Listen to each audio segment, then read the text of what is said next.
Hello and welcome. And welcome to you. Great to be diving into this. Today we are embarking on a really fascinating deep dive. We're looking at a concept that often feels straight out of science fiction, doesn't it? It really does. But our source text suggests it might actually be a completely natural, maybe even just a forgotten part of being human. Exactly. We're exploring the whole idea of telepathy today. That's right. And we're using a specific guide. The text Telepathy, the hidden language of the mind.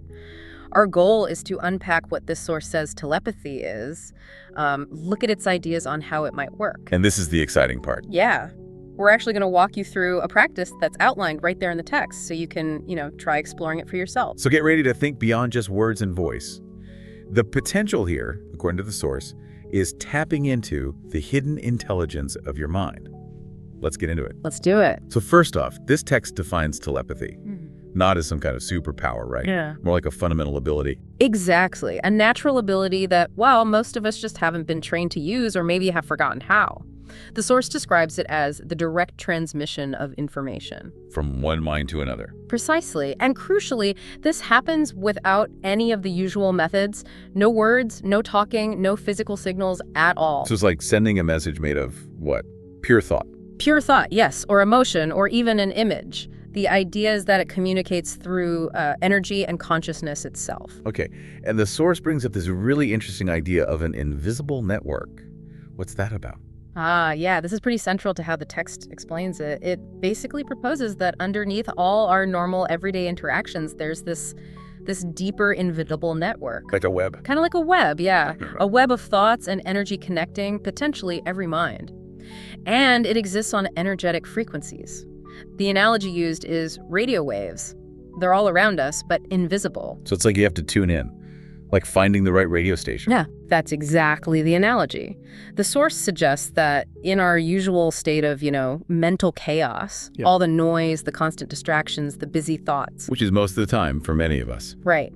In that state, the connection to this network is weak. The signal gets lost in the static, but when the mind becomes still, focused, more attuned, that's when you can connect to this web. And that's when telepathy begins to awaken, as the source puts it. Exactly. It's less about forcing something and more about achieving a state of mental quietness, allowing you to tune into that frequency of connection. Okay, that lays out the definition and this network idea. But, the elephant in the room, the big question you're probably asking right now is this even real? Yeah, does it actually exist? The text tackles this head on. It asserts that, yes, telepathy is real. But not magic, just natural. Natural, yes. Yeah. A natural function of the mind, something we've just lost touch with or haven't developed. And it points to evidence from two areas: scientific research and, maybe more compellingly for many people, personal experience. What kind of science does it mention? Is it fringe stuff or? Well, it refers to experiments by psychologists and researchers, specifically mentioning things like double-blind tests. Tests where people apparently successfully sent and received specific images or thoughts or even emotions without any talking or signals. Now, it does acknowledge that mainstream science is still pretty cautious. As you expect. Right. But the source claims quite confidently that the data is there and growing. But it also really leans into personal experiences, doesn't it? Yes, and it argues these might be even more powerful, at least for the individual trying to understand it.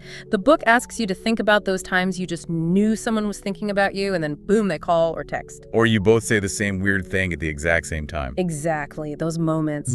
The source says these aren't just random coincidences. It calls them glimpses of a deeper truth. The truth being? That our minds are always in some way communicating on this invisible level. We just haven't really learned how to consciously listen or recognize that communication when it happens. So it's more about recognizing something already happening rather than trying to prove it in a lab necessarily.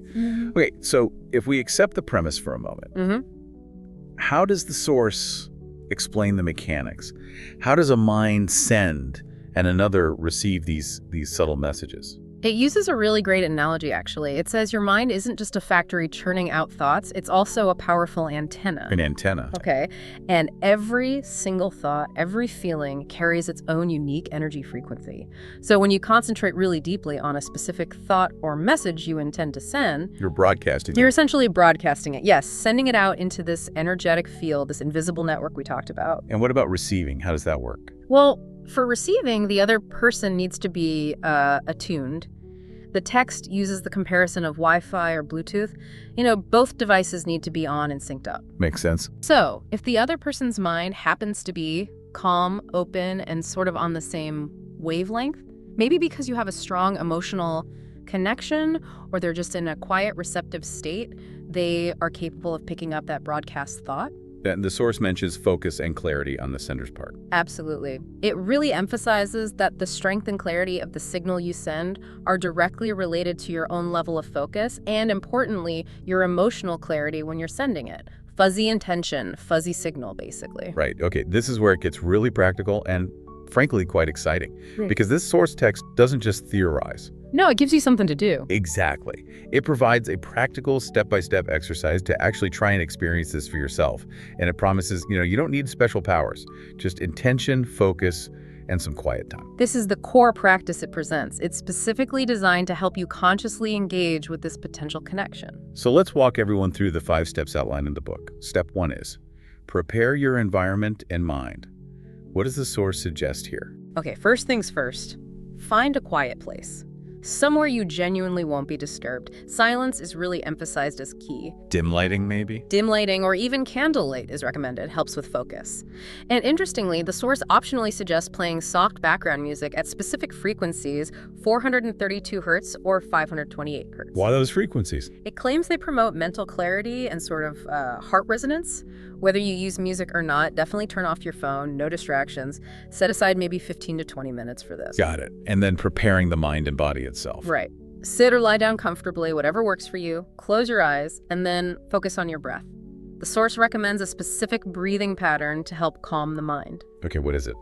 It's inhale deeply through your nose for a count of 4 seconds, then hold the breath gently for 4 seconds, and then exhale slowly through your mouth for 6 seconds. And for 4, hold for 4, out for 6. Exactly. Repeat that about 10 times. And as you exhale each time, imagine your mind just becoming quieter, calmer, more spacious.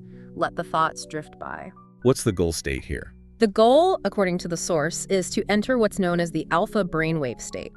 It describes this as a calm, kind of dreamy zone, that space between being fully awake and asleep. It considers this state ideal for accessing telepathic abilities. Okay, so environment set, mind calm in that alpha state. Now for step 2. Choose a person and build a mental connection. Who should you pick? The source is pretty strong on this. Pick someone you feel emotionally close to. A good friend, a sibling, a parent, a partner. Someone you trust. Someone you trust, and, importantly, someone you can visualize easily. It specifically advises against trying this with strangers, especially at first. That existing emotional or energetic bond is seen as really helpful. Makes intuitive sense. And then visualizing them, how vividly. Very vividly. With your eyes still closed, bring this person clearly into your mind's eye. Don't just picture their face. Try to imagine their whole presence. Their energy, their smile, maybe the sound of their voice, even little details like their scent or the rhythm of their breathing. And really make him feel there. Exactly. The source says make the image so real it feels like they are physically present with you in that moment. And then you create the connection, the energy link. Yes. The next part is to visualize a beam of light. The source suggests using gold or silver light, extending from your forehead. The third eye spot again. Yes, that area often associated with intuition. Extending from your forehead directly to their forehead in your visualization. This is the visualized energy cord connecting your minds. You should feel something. Try to feel a sense of gentle energy flowing back and forth through this visualized cord, establishing that link. Okay, link established. Now, the main event. Step 3. Send the telepathic message. What kind of message does the source say works best? Keep it short, clear, and this is important, emotionally charged. The source gives examples like, think of me now, or I love you, maybe call me, or even something like, I'm not okay, send me a message. Or just a single word. Or a single impactful word, yeah, like ocean, or light, or love. The key is to avoid long, complicated sentences or abstract ideas. Simple, direct, and carrying feeling. Got it. And how do you actually send it? The source lists 3 different methods, right? It does. It suggests you can use whichever one resonates most with you, or even try combining them. Method 1 is send with voice. How does that work? You imagine whispering your chosen message directly into their ear, but purely in your mind. Okay. Method 2. Send with image. Visualize the message itself, perhaps like glowing letters or a symbol representing it, appearing clearly in their mind's eye within your visualization. And the third method? Send with emotion. This one bypasses words and images altogether. You focus purely on feeling the emotion behind the message, the love, the concern, the simple thought of connection, and you just radiate that feeling towards them through the energy link you establish. Interesting. So you pick one or mix them. Yeah, pick what feels right. And the source suggests you repeat the sending process. How many times? It recommends sending the message 3 times in total. You could do 1 repetition using each method voice, then image, then emotion, or just repeat your preferred method 3 times. And the key is? The crucial part is to do it each time with your full concentration, with a genuine belief in the possibility and with clear intention. Don't rush it. Really focus and send it. All right. Message sent. Then comes step 4. Disconnect and return to normal state. This feels important, like closing the connection properly. It absolutely is, according to the source, grounding yourself afterwards. Once you feel you've sent the message sufficiently, gently imagine that energy cord you visualized just dissolving, or perhaps retracting back into you. Send. Acknowledge the person in your mind one last time, maybe with a mental smile or nod. Then consciously bring your awareness back to your physical body, feel yourself sitting or lying down, become aware of the room around you again. Like coming back fully. Exactly. Take 3 deep, normal breaths. Slowly open your eyes. And the source advises just sitting quietly for a moment or two just to fully ground yourself back in the present. Okay. And the final step, step 5, record the experience. Why is this important? Well, it's about tracking and noticing. The advice is to write everything down immediately after you finish the session. What message did you send? How did you feel during the practice? Did you experience any specific sensations, images, feelings? Get it all down. And then you just wait and see. Then, over the next few hours, or maybe days, the source says to just be observant. Notice if the person you sent the message to happens to say something related, or contacts you unexpectedly, or maybe reacts in a way that seems oddly connected to the message you sent. No guarantees, but be open. And the source says repeating this strengthens the telepathic muscle. That's the phrase it uses, yes. Like any skill, it suggests that consistent practice helps to strengthen this potential ability over time. It's presented as something that develops with dedicated effort. Right. It's not necessarily a one-shot deal. Definitely not. Does the source offer any other tips for success? Little things to help. It does offer a few helpful pointers. One is about timing. It suggests that practicing right before you fall asleep can be particularly effective. Why then? Because the mind is naturally quieter then, more relaxed, moving towards that alpha or even theta state, which is considered more receptive. Interesting. Any others?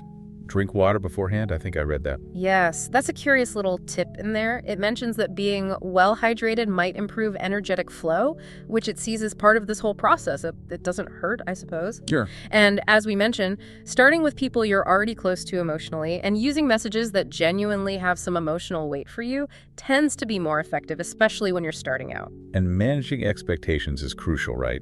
Don't expect fireworks immediately. Absolutely vital. The source explicitly advises against expecting some huge dramatic result the very first time or even the first few times. It compares it to learning a language. Exactly. It takes time, patience, and consistent practice. It keeps reiterating.